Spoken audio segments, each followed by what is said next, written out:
Hi, my name is Grant Howard. Welcome to The Accountable Organisation, a comprehensive practice for managing large and complex health systems. The Accountable Organisation will cover three main sections. In the first, we'll consider how you engineer patient-centred systems. And we'll do this in three parts.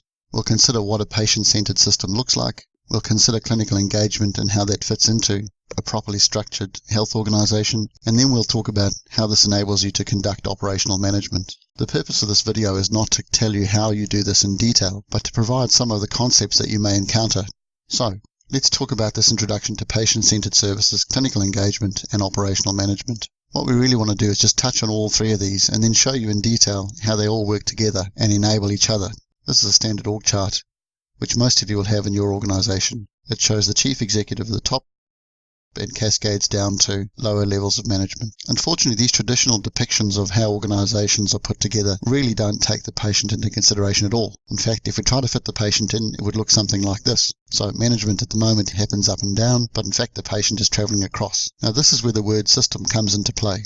We often talk about the health system, but we do so in a vague and non-specific way. What this picture shows us is what the system is. The system is, to the patient, the interaction of a number of different departments to deliver a service, and we should be consistent in how we use those words. So the system is what the patient experiences.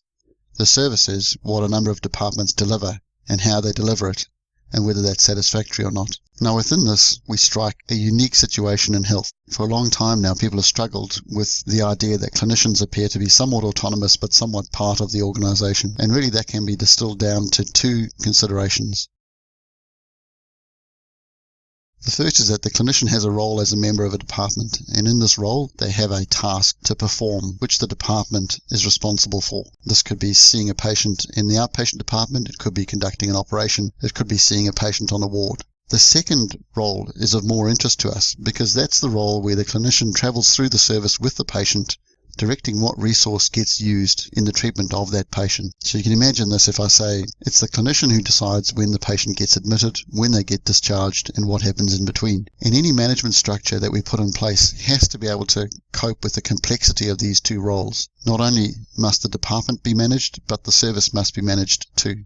And if we stick with this idea, it's not by chance that we stumble across the fact that operational management, a particular arm of management, is concerned with the planning and delivery of services requiring a number of different departments. So the accountable organisation will in this section address each of these three things. We'll consider in more detail what patient-centred actually means. We'll then touch on the two roles of a clinician and how this affects clinical engagement and management of clinicians. And finally, we'll have a look at how both of these things contribute to an increase in capability with the use of operations management. This first section is not meant to be exhaustive. It is meant to give you some insight into what the following sections will show you how to do. I hope you find this first section helpful. Please let me know if I can be of any help or if you need any further explanation. Good luck.